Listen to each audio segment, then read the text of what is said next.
This is Optimal Relationships Daily, episode 1502, The Future for Our Children, and A True Gift for Our Children, Our Presence, by Allison Carmen of AllisonCarmen.com.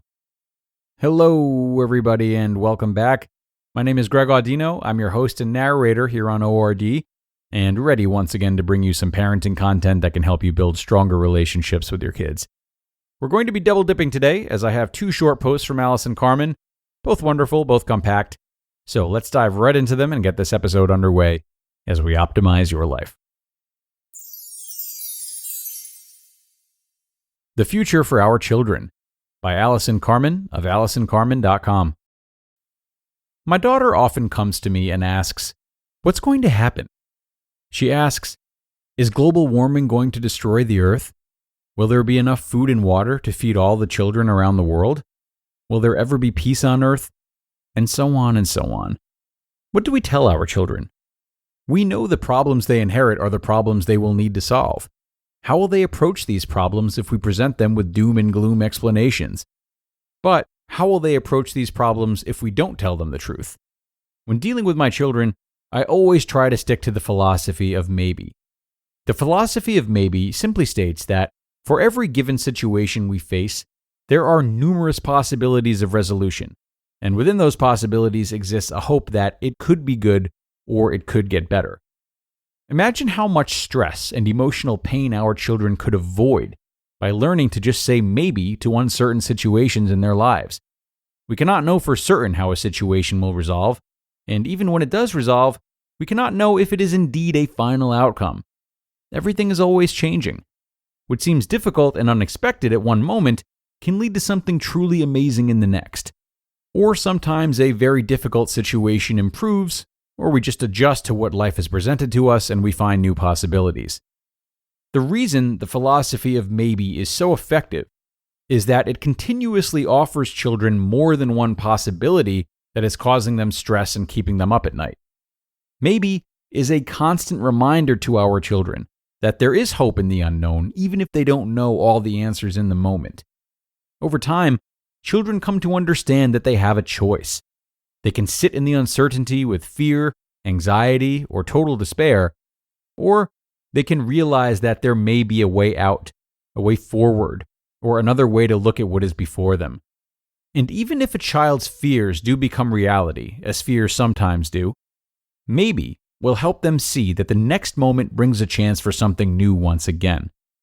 With the philosophy of maybe, our children learn that within the uncertainty of the future, endless possibilities exist. Whether they're struggling at school, with friends, health issues, or fears of global warming, war, or famine, maybe can be a guiding light every day that allows them to clear their worry and guides them to all that life can offer. Just because things might not go as planned doesn't mean that they can't find another way to solve their problems and achieve their goals. Let's give our children the skill to live in maybe and keep open a future filled with hope. The best part about it, all our children need to remember is maybe. A True Gift for Our Children, Our Presence, by Allison Carmen of AllisonCarmen.com.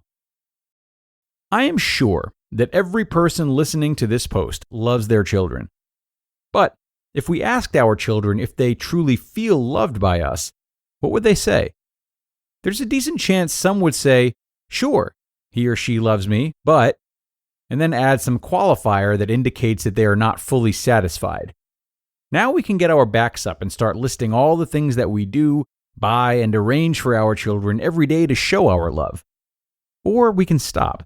We can take a step back and ask, can we be more caring, present, and loving? The truth is that our children may not feel fully satisfied with our love because we are not totally present for them. We may feel that we do everything for our children, but in truth, our minds can be elsewhere at times. Maybe we're regretting the past or worried about the future. We're just consumed with everything that needs to get done today. Yes, we are there physically, but our minds can be everywhere else.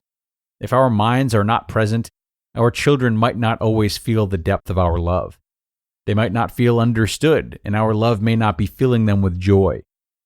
The good news is that there is an easy way to begin to be more present for our children. We can become more mindful of the present by following our breath for a few minutes several times each day. Before you judge this and think, I'm not going to do this is silly, please give it a try. When your child is asking you a question and you have things to get done or you're distracted by a problem or a thought, just stop for a moment. Breathe in and think, I'm breathing in. And breathe out and think, I'm breathing out. Breathe in and think, I am here in this moment. And breathe out and think, there is only this moment. Your mind will return to your body and you will really see your child in front of you and truly comprehend what they need in that moment. You might even want to look in their eyes and tell them, I'm here for you, and you'll see their faces light up. It is with our presence that we can give our children more understanding. When we're there to be attentive and look deeply into who our children are and what they have to say, we give our children joyful love and often alleviate some of their emotional pain. With your presence, you can impart the strength needed for your children to go out into the world and pursue their dreams. Why? Because your children will feel deeply loved by you.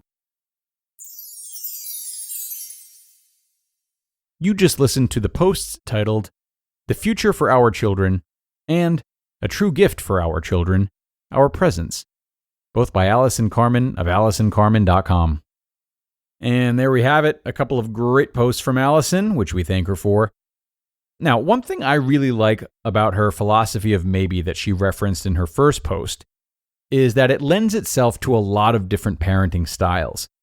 Now, there's nothing factually wrong or inaccurate with maybe. It's a true statement that can make for a lot of hope, as she says. And that might be enough for you as a parent. Or some parents who are maybe making a point of instilling accountability, for example, might pair with maybe an action that their children could take. So this example conversation might sound like, maybe there will be peace on earth someday, but either way, make sure you're doing your part to bring peace and be kind to everyone you see, volunteer, give back, etc. So consider as a parent where you might fall on this spectrum and how maybe can fit into the approach that you take with your kids. And I'll leave it at that for today, folks. Have a great rest of your Friday. Maybe hit up a nice pumpkin patch if such a thing is in season for you. I don't know, any nice fall activity. Whatever you do, be sure to come on back tomorrow for our Saturday show, and I'll hope to see you there, where your optimal life awaits.